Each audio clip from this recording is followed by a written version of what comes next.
La copa se rompió antes de que tocara el suelo. Fue un segundo, nada más. El sonido del cristal reventando contra el mármol fue tan seco que hizo que todos en la terraza se giraran. Todos menos Javier. Él seguía con la copa levantada, brindando con mis padres, como si no acabara de ver cómo yo había dejado caer la mía. «Clara», dijo mi madre. «¿Estás bien?» Yo solo miraba a la camarera. Una chica joven, de ojos muy oscuros, que se había congelado en mitad del pasillo, con la bandeja aún en alto. Estaba mirando a Javier. No. Estaba mirando a Javier como si lo conociera de antes. Y no de forma inocente. Sus labios apenas se movieron. No hubo sonrisa. Solo una expresión rápida, una especie de microgesto de sorpresa. Luego bajó la mirada y se fue hacia adentro como si nada. Mi marido ni siquiera se inmutó. Siguió hablando con mi padre sobre reformas y pisos turísticos. Yo me agaché, recogí los trozos de la copa con una servilleta, y sonreí. Sonreí como una idiota. Pero en mi cabeza ya se había activado algo. Yo conocía esa mirada. Yo también la había tenido con Sergio. Y de repente todo empezó a encajar. Las últimas salidas de Javier por trabajo, su nueva camisa porque necesitaba cambiar un poco, ese perfume distinto que no era mío ni de nadie en esta casa. Las cenas forzadas. Las excusas. Las duchas largas. Pero no fue así como empezó. No fue por sospecha. Fue por rabia. Porque esa noche, cuando volvimos a casa, Javier se metió directamente en la ducha. Ni una palabra sobre la camarera. Ni una sola mención al pequeño temblor en mi mano al romperse la copa. Como si no hubiera pasado nada. Así que bajé al portal. A fumar. A enfriar la cabeza. Y ahí estaba Sergio. No por casualidad. Yo le había escrito esa misma tarde, después de 10 años sin hablarnos. Estoy en Valencia por unos días, si te apetece un café. Él respondió en menos de un minuto. ¿Un café a las 12 de la noche? Dijo sonriendo cuando me vio. Llámalo lo que quieras, le contesté. Y subí con él. No a casa. A su hotel. No fui discreta. Esa es la verdad. No lo planeé bien, no pensé en los detalles, ni en las cámaras, ni en los turnos de los vecinos, ni en los malditos sensores de movimiento del portal. Todo lo que hice lo hice desde el impulso, desde esa mezcla rara de bronca y desahogo que se te mete en el cuerpo cuando sentís que tu pareja te ignora tanto que podrías desaparecer y no lo notaría. Lo único que tuve en cuenta fue que Javier se metió en la ducha apenas llegamos a casa, como siempre, como si no le importara nada lo que yo hiciera. Así que bajé. Y subí al hotel de Sergio como si eso no tuviera consecuencias, como si nadie pudiera vernos, como si Javier siguiera siendo el mismo tipo desatento de siempre. Pero esa noche no lo fue. No sé si bajó porque sospechó, porque escuchó algo, o si fue simple casualidad, pero el muy cabrón me siguió. Me enteré 2 días después, cuando ya era tarde para todo. Yo pensaba que me había salido con la mía. Esa noche volví a casa antes de las 3. Sergio me ofreció que me quedara, pero no quise. Me sentía vacía. No arrepentida, vacía. Como si hubiera comido algo que me hacía daño, pero no supiera exactamente qué. Javier estaba dormido. O fingía. Lo observé unos minutos desde la puerta del dormitorio, esperando algún movimiento, algún gesto que indicara que sabía algo. Pero no hubo nada. Ni una palabra. El día siguiente fue un domingo falso, de esos donde todo se hace mecánico. Hicimos desayuno, salimos a caminar, pasamos por la librería de la esquina donde nunca compramos nada. Él no dijo nada, no preguntó nada. Ni una mención al sábado. Ni a la camarera. Ni a mi salida. Solo ese silencio que parecía cómodo, pero que ahora me quemaba. Esa noche, mientras él dormía, yo me duché y me senté en el sofá con el móvil. Quería escribirle a Sergio que no iba a volver a pasar. Pero no llegué a hacerlo. Me dormí ahí mismo, con el teléfono aún en la mano. Me desperté a las 5 de la mañana por el ruido seco de una puerta cerrándose con fuerza. Tardé unos segundos en entender qué pasaba. La luz del pasillo estaba encendida. Fui hasta el dormitorio. Javier no estaba. El armario estaba abierto. Faltaban cosas. Las suyas. No todas, pero sí las necesarias. Un par de camisas, el neceser, sus zapatillas viejas. Sobre la cama, había una hoja doblada en 4. Volvés a las 3 de la mañana con el pelo mojado. El mismo sábado que rompes una copa al ver a una camarera que no existe en tu mundo. Después bajás sin mirar atrás. Te seguí. Subiste con él. Me quedé abajo. No hizo falta más. Que te aproveche, Clara. No firmaba. No hacía falta. Fue como una puñalada sin sangre. No porque me doliera que lo supiera, sino porque no hizo ningún escándalo. No gritó, no rompió nada, no me enfrentó. Me borró. Me desapareció. Como si no valiera la pena ni discutirlo. Lo llamé al móvil. No contestó. Lo llamé al fijo de su madre. Tampoco. Escribí mensajes que ni siquiera se marcaron como leídos. Cuando entré a la cuenta bancaria conjunta, ya había hecho un traspaso de su parte a otra cuenta. Limpio. Preciso. Frío. Como él cuando lo decidía. Nunca lo había visto así, pero supongo que eso era lo que le quedaba de dignidad. Fui a trabajar ese lunes con una presión en el pecho que no podía explicarle a nadie. No porque me arrepintiera. No todavía. Sino porque me sentía desnuda. Como si el error que había cometido no solo hubiera sido visto, sino archivado, documentado y procesado como prueba de un juicio silencioso en el que ya había sido condenada. Me encontré con Sergio ese martes. Me pidió que nos viéramos en un bar cerca del centro. Llegué 10 minutos tarde. Él ya estaba en una mesa del fondo, con cara de haber dormido mal. Me senté. No dije nada. Él tampoco. Hasta que, después de un trago largo de cerveza, soltó. ¿Sabía? Asentí. Y se fue. Sergio se quedó callado. Luego suspiró. No fue alivio. Fue resignación. No pensaste en eso, ¿no? No. ¿Querés que esto siga? Tardé demasiado en contestar. Y eso fue todo. Él se levantó, dejó un billete sobre la mesa y se fue sin esperar respuesta. Me quedé sola con la cerveza caliente y el teléfono en la mano, leyendo por 5ª vez el único mensaje que Javier me respondió esa semana. Solo decía, ya lo hablé con el abogado. Vamos a hacerlo rápido. La cabeza me ardía, no por dolor, sino por una pregunta que no podía borrar. ¿De verdad pensaba que él nunca me iba a dejar? Tardé casi 2 semanas en lograr que aceptara hablar conmigo en persona.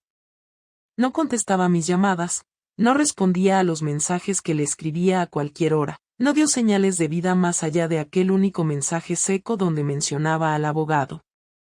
Por un momento creí que se iba a limitar a desaparecer de mi vida sin decirme nada más, como si todo se pudiera reducir a una firma y un par de cajas. Pero al final, el jueves por la tarde, recibí un correo.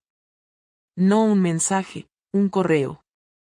Decía que podía pasar por su nuevo piso el sábado a las 5, y que no quería que llevase a nadie más, que solo habláramos lo justo y que, por favor, no montara una escena.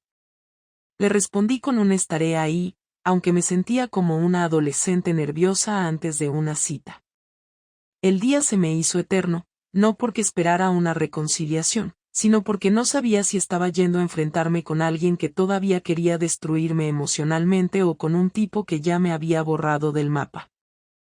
Cuando abrí la puerta del portal, me sorprendió ver que vivía en un tercer piso sin ascensor, en un edificio antiguo del barrio de Ruzafa. Subí despacio, escuchando mis propios pasos, y cuando toqué el timbre me temblaban las manos aunque trataba de parecer tranquila. Abrió la puerta con una camiseta lisa y un pantalón deportivo. Tenía ojeras, barba crecida, y se le notaba más delgado. Pero no parecía derrotado. Solo cansado. Me dejó pasar sin decir una palabra. El piso era pequeño, con cajas abiertas, pocos muebles y una mesa llena de papeles. Me ofreció una silla, se sentó enfrente, y durante unos segundos nos miramos sin decir nada. Hasta que él habló. ¿Querías hablar? Ya estás aquí. Decí lo que tengas que decir. Sentí que la voz se me atascaba, pero igual empecé. Sé que no tengo derecho a pedirte nada, pero necesitaba que me escucharas. No fue algo planeado, no fue algo que estuviera buscando, simplemente pasó. Javier me miraba sin pestañear.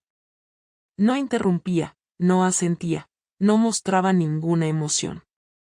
Sé que lo arruiné todo, y no tengo cómo justificarlo, pero necesitaba que supieras que no fue porque no te quisiera.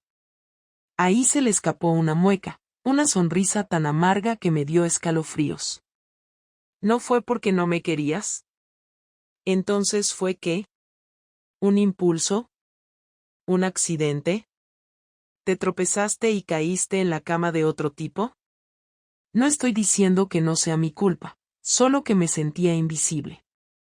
Vos no me mirabas, no me tocabas, no me preguntabas si estaba bien. No es excusa, pero me estaba muriendo por dentro y ni siquiera lo notabas. Javier se inclinó hacia adelante, con los codos sobre las rodillas, sin apartar la vista. ¿Y te parecía lógico arreglar eso acostándote con otro? ¿Así se soluciona lo que no te gustaba de nuestra relación? ¿Sabes qué hacías mientras yo estaba en la ducha después de una semana de trabajo? Te ibas a coger a otro. Mientras mi madre te preguntaba si querías ayuda para la cena, vos ya estabas planeando cómo volver sin que yo sospechara. ¿Querés que me crea que fue algo emocional? Clara, te vi subir a un hotel con él. Vos sabés lo que es seguir a tu mujer, verla mirar para todos lados antes de entrar, como si fuera una adolescente escondiéndose de sus padres. ¿Sabés lo que sentí cuando me di cuenta de que ni siquiera intentaste disimular? Intenté hablar, pero me cortó. No digas que lo lamentas. Ya lo dijiste en tus mensajes. Lo que me jode no es solo que me hayas traicionado, sino que lo hiciste sin miedo, como si yo fuera un tipo tonto que nunca se iba a dar cuenta. Me trataste como un idiota. Eso no se perdona. No era que no me importaras. Solo quería sentirme viva otra vez. ¿Y yo qué era? ¿Un muerto con el que compartías hipoteca? Ahí ya no pude seguir fingiendo que tenía todo bajo control. Me tapé la cara con las manos. No lloré, no como pensaba que iba a hacerlo, pero me quedé en silencio unos segundos, tragando el nudo en la garganta. No quiero justificarme. Solo vine porque no soportaba la idea de que todo terminara así, sin que me dijeras a la cara lo que pensabas, sin saber si alguna parte de vos todavía me podía entender. No. No te entiendo. No puedo entender a alguien que, después de tantos años, decide que su necesidad momentánea vale más que todo lo que construimos. No me interesa tu arrepentimiento. Ya tengo todo hablado con el abogado. Vas a recibir los papeles la semana que viene. No quiero discutir bienes, no quiero pelear por el coche, no quiero pelear por los libros. Llévate lo que quieras. Solo quiero que esto termine. ¿Y ya está? ¿No querés saber por qué lo hice? ¿No querés que intentemos entendernos aunque sea para cerrar esto bien? No. Porque si empiezo a escucharte como pareja, voy a pensar en la Clara de antes. Y esa Clara ya no existe. Vos te encargaste de matarla. No pude responder. Me levanté, miré el piso vacío, las cajas, los pocos objetos que alguna vez estuvieron en nuestra casa, y supe que no había nada más que decir. Caminé hasta la puerta y, antes de salir, lo miré una última vez.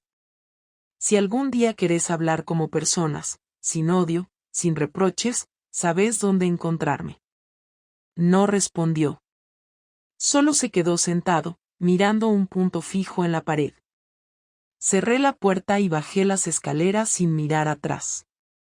No entendí el alcance de lo que había hecho hasta que recibí la carta de Recursos Humanos.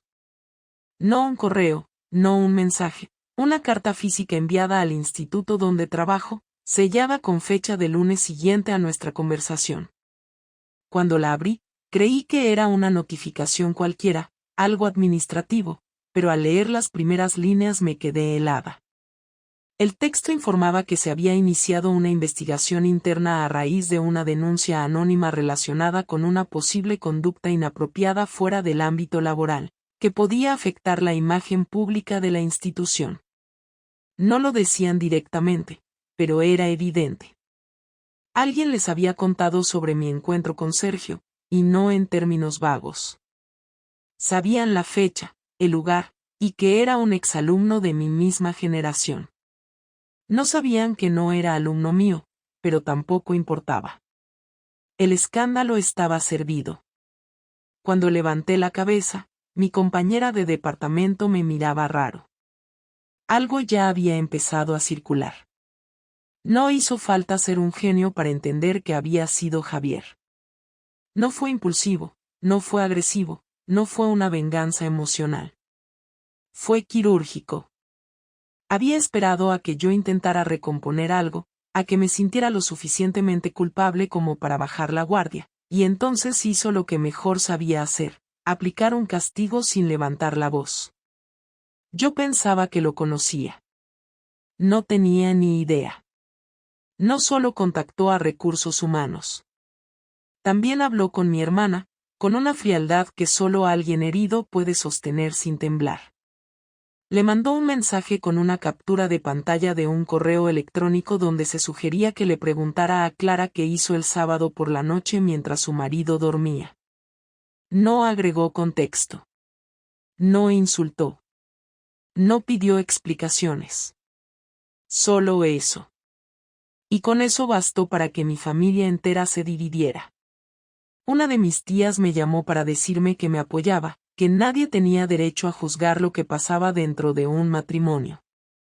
Mi hermana, en cambio, me bloqueó de todos lados. Mi madre me citó en su casa para decirme que estaba decepcionada, que había manchado el apellido y que no podía mirarme sin pensar en la vergüenza que sentía. Cuando le pregunté si le parecía que Javier había actuado bien, me respondió que él era un hombre serio, que si hizo eso era porque yo lo empujé. Ni siquiera intentó disimular el favoritismo.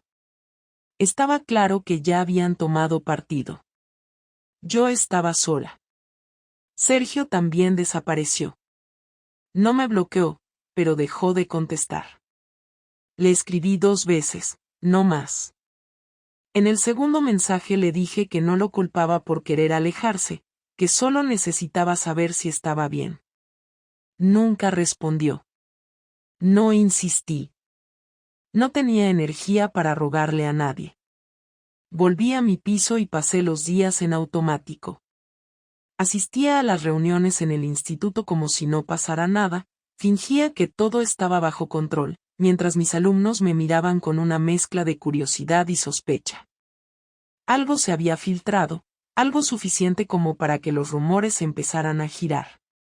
Una madre incluso me pidió una reunión para preguntarme si era verdad que tenía relaciones personales inapropiadas con personas vinculadas al instituto, como si yo fuera una especie de depredadora.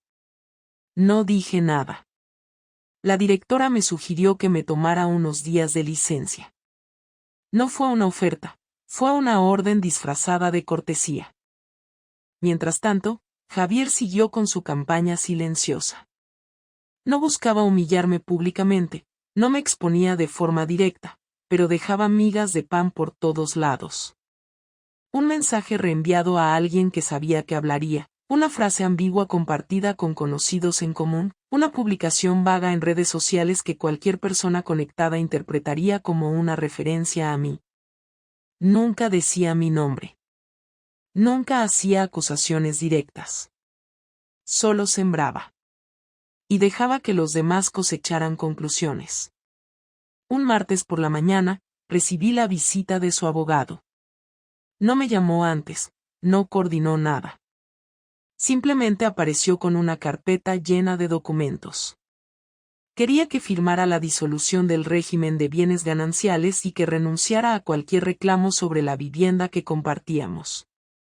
No había amenaza. Solo argumentos perfectamente armados. El piso estaba a nombre de él desde antes de casarnos, los muebles también, y yo había aceptado no contribuir económicamente en la compra inicial. Él podía probar todo eso. Si no firmaba, iríamos a juicio. Y en juicio, con lo que ya había circulando, mi imagen pública quedaría arruinada. Lo dijo con calma, sin levantar la voz. Firmé. No por resignación, sino porque entendí que ya no había nada que salvar. No había batalla que pudiera ganar sin ensuciarme más. Me quitaron todo sin gritar. Me dejaron sin casa, sin trabajo, sin respeto social, y lo hicieron de una forma tan limpia que nadie podría acusarlos de venganza. Pero lo era. Era la venganza más elegante y destructiva que alguien podría haber ejecutado. Y fue completamente merecida. Porque, al final del día, todo empezó por mi decisión de salir del portal aquella noche sin pensar en las consecuencias. No me había preparado para verlo otra vez. Había pasado más de un mes desde la firma de los papeles y yo pensaba que eso era el final real. Pero me llamó un viernes por la noche, desde un número oculto, con la voz tan neutra que por un momento creí que era otra persona. Me dijo que necesitaba hablar conmigo antes de cerrar definitivamente el capítulo, que no quería que quedara nada sin decir, y que si yo aceptaba, podíamos vernos en una cafetería del barrio, en un lugar neutral, sin testigos y sin amenazas de reproches. Dudé. No por miedo a lo que pudiera decirme, sino porque ya no sabía si podía sostenerme frente a él sin romperme del todo. Aún así, acepté. Le dije que sí, que podía el domingo por la tarde. Me respondió con un bien, a las 6 y cortó. No preguntó cómo estaba, no dijo si le parecía bien verme. Solo dio la hora, como si fuera un trámite más. Llegué antes, cosa rara en mí. Me senté en una mesa cerca de la ventana, pedí un café con leche y esperé sin mirar el móvil. No quería parecer distraída, no quería parecer nerviosa. Cuando entró, lo vi más delgado, con una expresión más serena, como si hubiera descargado un peso muy grande. Se sentó sin decir nada, no pidió nada de tomar, solo apoyó las manos sobre la mesa y me miró directamente. Gracias por venir. No supe si contestar. Asentí con la cabeza. No quería que esto terminara como una pelea de adolescentes, con gritos o indiferencia. Ya firmamos, ya cada uno sigue su camino, pero antes de eso quería cerrar esto con una conversación adulta, aunque sea tarde. Estoy de acuerdo, le dije sin levantar la voz. No voy a pedirte explicaciones. Ya me las diste, algunas directamente y otras con tus acciones. No necesito que me repitas por qué lo hiciste, ni si te arrepentís, ni si cambiarías las cosas. Solo quiero decirte algunas cosas que me quedaron adentro, que preferí guardar en ese momento porque sabía que cualquier palabra que dijera me iba a hacer más daño del que ya tenía encima. Decí lo que quieras. No me dolió solo lo que hiciste. Me dolió descubrir que, durante años, Pensé que te conocía, y no era así. Me dolió saber que compartí mi vida con alguien que no supo hablarme cuando estaba mal, que prefirió buscar algo afuera antes que enfrentar lo que teníamos adentro.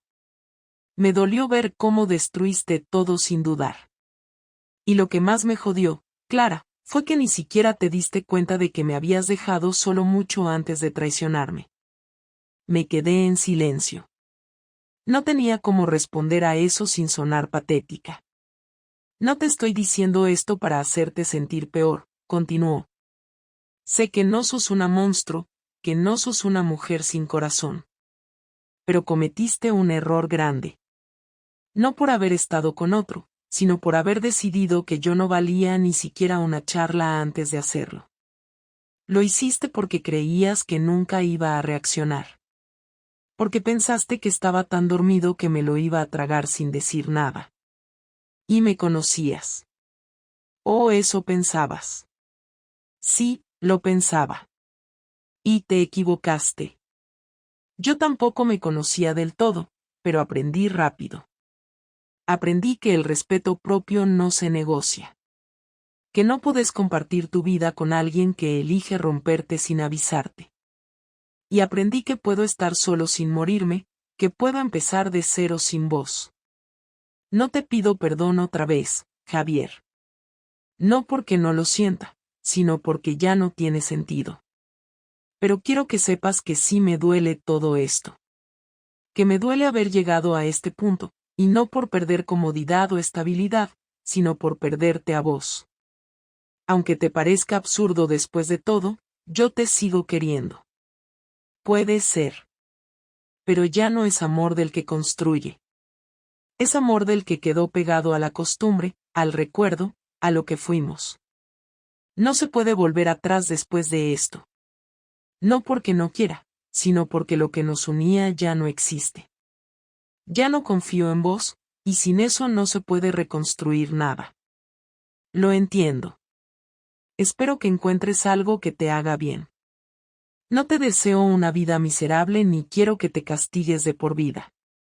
Solo quería decir todo esto una vez, sin rabia, sin necesidad de ganar una discusión. Ya está. Te dejo el último café. Se levantó, sacó la billetera, dejó un billete bajo la taza y caminó hacia la puerta sin mirar atrás. Me quedé sola en la mesa, sin lágrimas, sin escena. No me abandonó el dolor, pero ya no era un dolor agudo. Era otra cosa. Algo que parecía aceptación. Tomé un sorbo de café. Estaba frío. No hubo redención. No hubo epifanías. No hubo cambios radicales que me convirtieran en otra persona. Lo que hubo fue tiempo. Tiempo para despertarme sola todos los días, hacer café con el mismo silencio incómodo que llenaba el piso desde que Javier se fue, y enfrentar la rutina con la sensación de que algo seguía sin resolverse. Al principio pensaba que se trataba del remordimiento, que era una consecuencia lógica del daño que causé, pero con los días fui entendiendo que no era solo culpa. Era la conciencia de haber tirado algo por la borda sin haber agotado todas las opciones. No porque pudiera haberlo salvado, sino porque ni siquiera lo intenté de verdad. Había terminado un matrimonio de 11 años sin haber tenido una sola conversación sincera en el momento correcto. Me mudé a un estudio más pequeño, más frío, más barato. No lo hice por castigo, lo hice porque el otro piso, aunque legalmente ya no era mío, seguía oliendo a Javier. A su desodorante, a su jabón, a su forma de colgar las toallas. No podía seguir allí sin sentir que cada rincón me recordaba que él ya no estaba. El nuevo lugar era más neutral, sin historia, sin rutinas pegadas a las paredes. Era incómodo al principio, pero también era un espacio que no me exigía explicaciones. Nadie me conocía en el edificio, nadie sabía lo que había pasado, nadie me juzgaba en los pasillos. El instituto me ofreció volver después de las vacaciones. La investigación no encontró nada concreto que justificara una sanción oficial, pero ya sabían todo. No había sanción porque no había delito, pero el daño a mi imagen ya estaba hecho. Acepté volver. No por orgullo ni por necesidad económica, sino porque no tenía ganas de quedarme encerrada con mis pensamientos. Volví al aula como una versión recortada de mí misma. Más controlada, más distante, más precisa.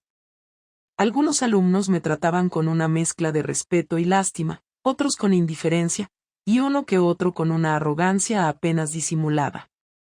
Pero daba igual. Iba, enseñaba, corregía, y volvía a casa. Sin proyectos, sin reuniones extra, sin involucrarme más de lo justo. Mis amigas también se dividieron. Algunas desaparecieron sin decir nada, otras se quedaron solo para decirme que debía reconstruirme, que debía aprender de esto, que todos cometemos errores. Agradecí los consejos, pero no los seguí. No salí a hacer terapia de grupo, no me apunté a talleres de crecimiento personal, no abrí un perfil en ninguna red para solteros. Me limité a existir. Cada día un poco más entera, pero sin buscar ningún tipo de redención espectacular. Tenía claro que lo hecho estaba hecho y que lo único que podía hacer era convivir con las consecuencias. Javier no volvió a aparecer. No volvió a escribir, no volvió a preguntar por mí, no dejó señales de nada. Sé por conocidos que sigue en el mismo barrio, que trabaja igual que siempre, que no habla de lo que pasó, y que no ha iniciado ninguna nueva relación visible. No me odia, pero ya no me tiene en su mundo. Entendí que eso, para él, era lo necesario para poder seguir. No guardo rencor por eso.